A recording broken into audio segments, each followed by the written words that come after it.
All right. Well, thank you everyone for joining us for this panel. My name is Rachel Premack. I'm a senior transportation reporter at Business Insider. I cover the trucking industry and talk to truck drivers all day, so it's a fun job. But today we're going to be talking about U.S. versus Canada and how these two countries have been dealing with the coronavirus, especially when it comes to supporting truck drivers. And today we're talking to Heather Devine, who's an attorney based in Toronto. I'm actually based in Detroit right now, so I'm very, very close to Canada right now physically. Although I can't go to Canada, unfortunately. But Heather, can you talk a little bit about your work and I guess introduce us to you? Sure. So I primarily work out of Toronto, but I cover Canada. And I'm a commercial business litigator. So my primary interest is helping clients with risk management and business related problems. But my favorite industry to work in is transportation industry. And as I've gained more clients, more expertise over the years, I've gotten some recognition in Lexpert and Best Lawyers. And this year I'm the Canadian Transportation Lawyers Association president. So Okay. that's my background. Yeah. Okay. How did you get into the transportation and trucking industry? Actually, it was very circuitous because I started to learn to fly. And as a learning to fly, and I absolutely loved it, I thought, oh, I would love to be a commercial pilot. Couldn't leave the law. I'd already become a partner at my firm. So I thought, what can I do to break into more aviation and transportation? And as I got into the industry, I started to fall in love with the more practical aspects. I say it because I'm certainly not flying cargo jets. And that is, I got to meet more people in trucking, involved the Private Motor Trucking Council, got some clients who were carriers, and then really just fell in love with the industry that way.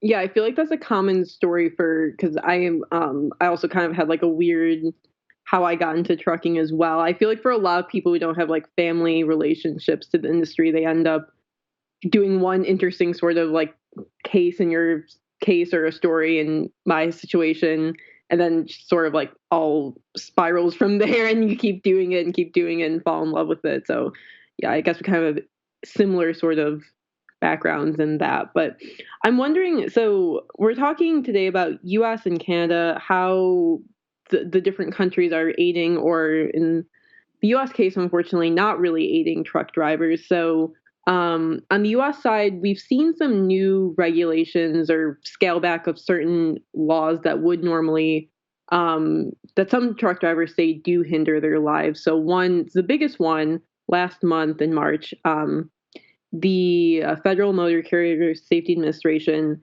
announced that the typical work schedule that truck drivers normally follow, where they have to drive for 11 hours and then have a rest period and have some part of their day not driving, that basically if you're hauling essential goods, that this rule is no longer valid. And interestingly, this is a rule that a lot of truck drivers really dislike because they say that this impedes their ability to make a living, to really set their schedules. Um, and that's definitely been one of the biggest impacts we've seen from the federal government. Last week, they announced that they would be distributing masks to truck drivers. So they're going to be distributing about 800,000 masks, which is a pretty big number considering there's almost 2 million drivers total. So that should hit almost half the population of truck drivers.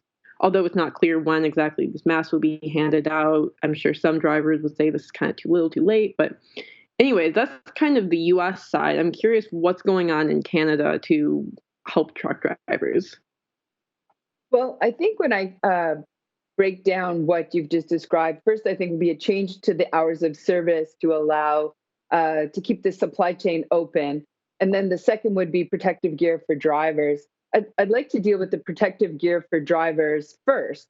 And that is, we too, in our government, the Canadian transportation aspect of the Transport Canada, has issued guidelines for masks for drivers, operators of commercial vehicles and buses.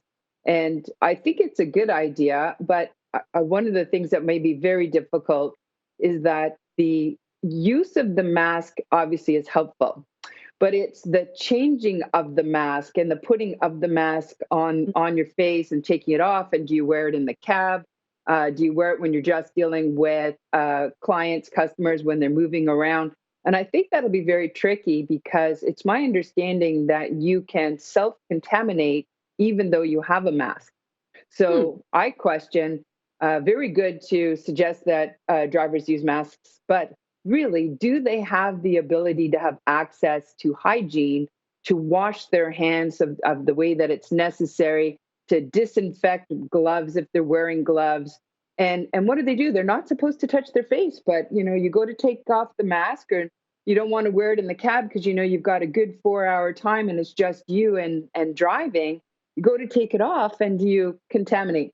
So I really question just releasing masks and mask directives for the drivers and say, is that really going to assist them?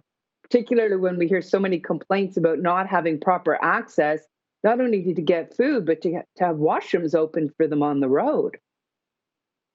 In Canada, has there been a similar issue as in the US where certain rest stops are closing? Because in Pennsylvania, for instance, I think they're slowly reopening some, but obviously Pennsylvania is a pretty key state for Northeast transport. It's pretty big, pretty central area for transport in general, for the trucking industry, and all of those rest stops closed, and truck drivers were just like, where am I supposed to park? Where am I supposed to use the bathroom? And they opened up a few of the parking lots, but they still just have like porta potties, so it's not a perfect solution. Has there been rest stops closing in Canada as well? Yeah, we have heard some of the drivers complaining about it. Those who do cross border have actually met the exact problem you're talking about in the United States. We have had some issues, of course, up in Canada. But one of the things I did read that made me feel good about for the drivers is there Hmm. are some commercial arenas that have actually turned themselves just into a truck stop for the drivers up in Canada. So yes, we've had that problem, but I do see some light for them at the end of the tunnel, which is that there's acknowledgement of their importance to the supply chain and they need more than just a dirty porta potty.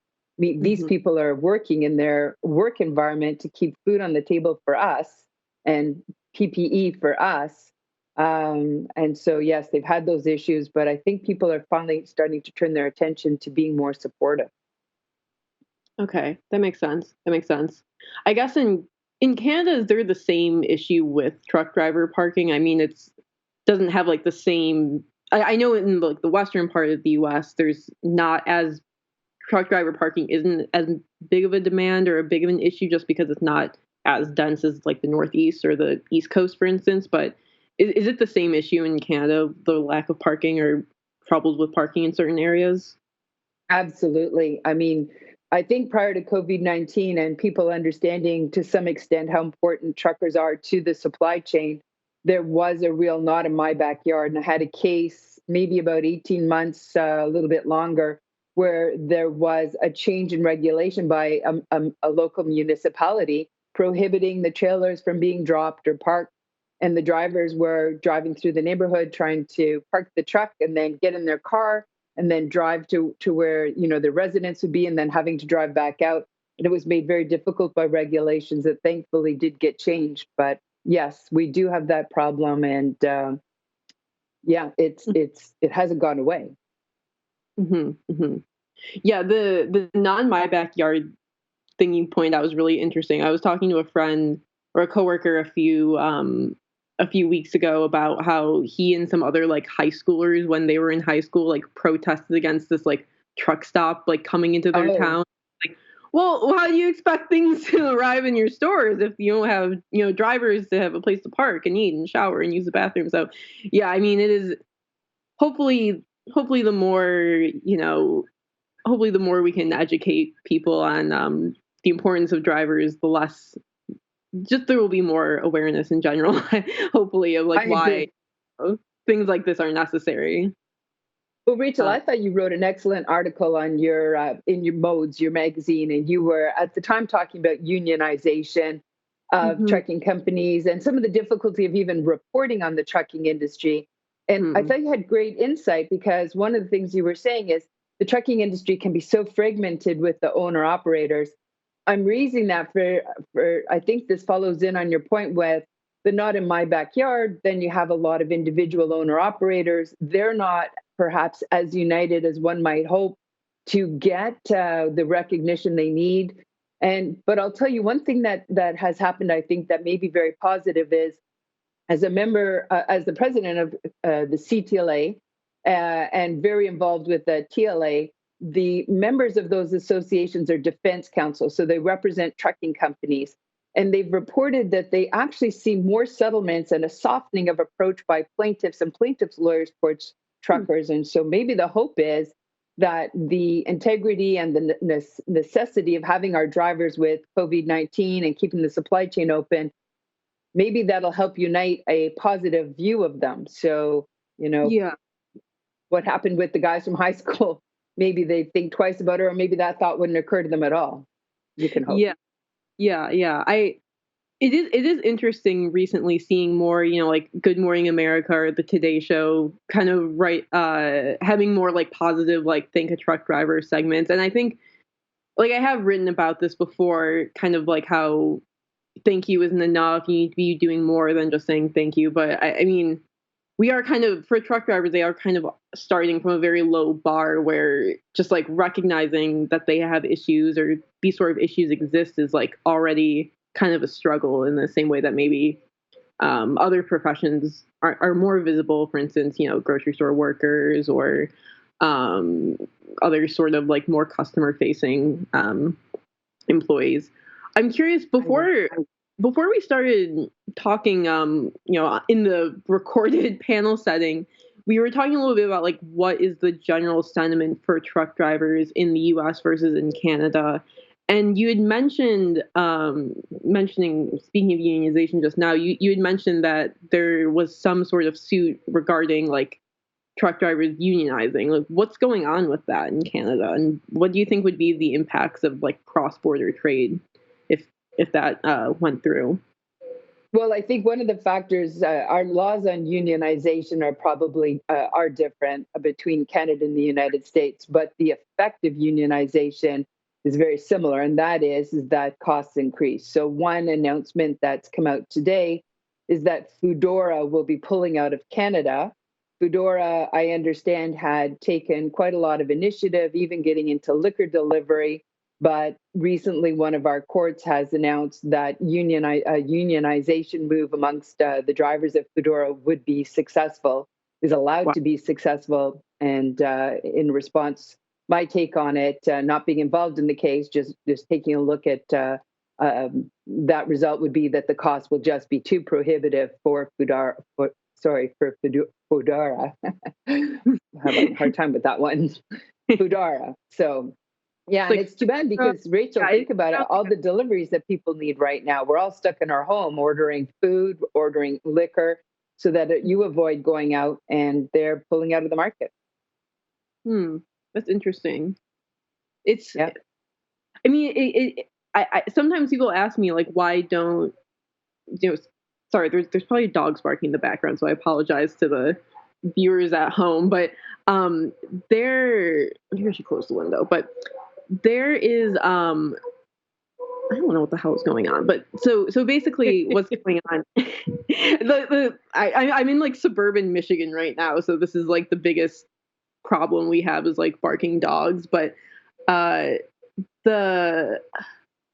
completely lost my train of thought, but basically like what I've been asked quite a few times in the past is like, oh, it seems like the conditions for truck drivers are like pretty rough. Why don't they unionize? But then you get like, you hear stories like this where it's like, okay, unionize, and then everyone loses their job. And if you're a truck driver supporting a family, like, maybe this is not something you want to stick your neck out to to risk your livelihood, especially when an environment like this, losing a job would be kind of a little bit disastrous, just because the economy is at such a standstill right now. I agree. I mean, I have to admit, I was a bit surprised when I heard about it, because in Canada, although we have owner operators, we have a mode where if the owner operator does not share in the profit and loss, and also doesn't work for any other companies, you can be classified as what's called a dependent contractor, which is really not far from being classified as an employee. And we have very pro-employee rules and laws here in Canada, generally.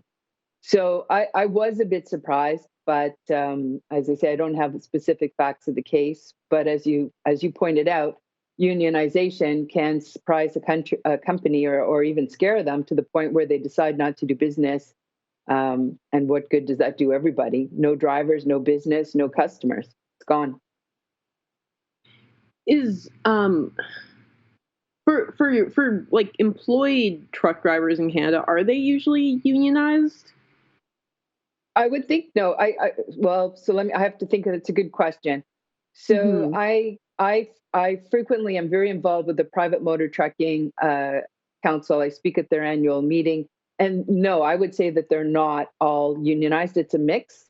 What Mm-hmm. happens though in those private fleets, as I know, is that they get very excellent safety scores, very excellent safety records, and their Mm-hmm. drivers stay with them for a very long time. So I think that primarily for the members of PMTC, those employees are treated quite well. I mean, because it's a good marker to understand. Are you being treated well? Yes, you're going to stay for a long time. If you're a truck driver in Canada, like what would be like the typical job that like they might move between? So for instance, in the US, they might go into construction or even a retail job just because you can actually stay at home more easily. Um, just like it kind of runs the gamut, I guess. Is there like a typical job that truck drivers in Canada might move between, or do they kind of stick in the profession? I don't know if there's a typical job that I could describe. I did do a ride along with one driver who worked for CPC Logistics, and they were doing movement of goods for John Deere. We went from local here near where I live across the border into the United States in New York, and then came back in a day. What I understood from that ride along is that what the drivers were looking for would be excellently and well maintained equipment, being treated well both by management of the carrier but also by the customers. And what the driver that I drove with, he had had the same route consistently for a long period of time. And Mhm. it was time, so it was a very long day, but he was home in his own bed at night. So it Mm. seemed to me that probably, I guess you could generalize and say a lot of truckers are looking for the same thing we're all looking for: steady paycheck and respect and a safe and secure environment. Yeah. Yeah, that makes sense. That kind of sounds like there. I also did a ride. I did a ride along with a UPS driver who had also sort of like the steady schedule. Like also, worked pretty long hours, but pretty dependable job. Could provide for his family. You know, kids were college bound, all that. So yeah, it sounds like once you have a gig like that, you're like, okay, I'm set. Although Yeah. those can be difficult to find. Just so we have just over a minute left. So just to end this on a positive note, which can be hard to find in the present situation we're in. How do you think like the U.S. and Canada can support each other during this time, especially looking specifically at like the trucking and logistics space?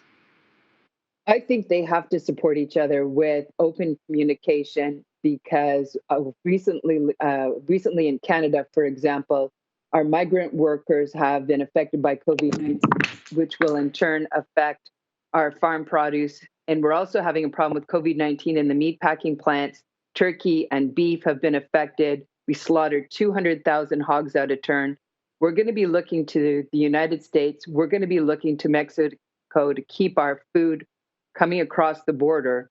And I can't think of any other way to do that than to have open communications with our friends in the United States Mhm. and just keep having a good discussion. Keep those borders open, but keep them safe. Yeah, yeah, and hopefully we can bring more of this manufacturing can be shared. This it's going to be really difficult for so many of these companies to gear up and start producing the ventilators and masks and swabs and all that we need. So, together we're much better than scrambling on our own. So yeah, thank you, Heather, for sharing your knowledge with us. I It's always good to learn more about our neighbors to the north and what's going on in the trucking industry there because everything's so interconnected. So yeah, thank you. Thanks again. Well, thank you. I guess this is a good example of cross-border communication, Rachel, you and I. Yeah, yeah, exactly. Exactly.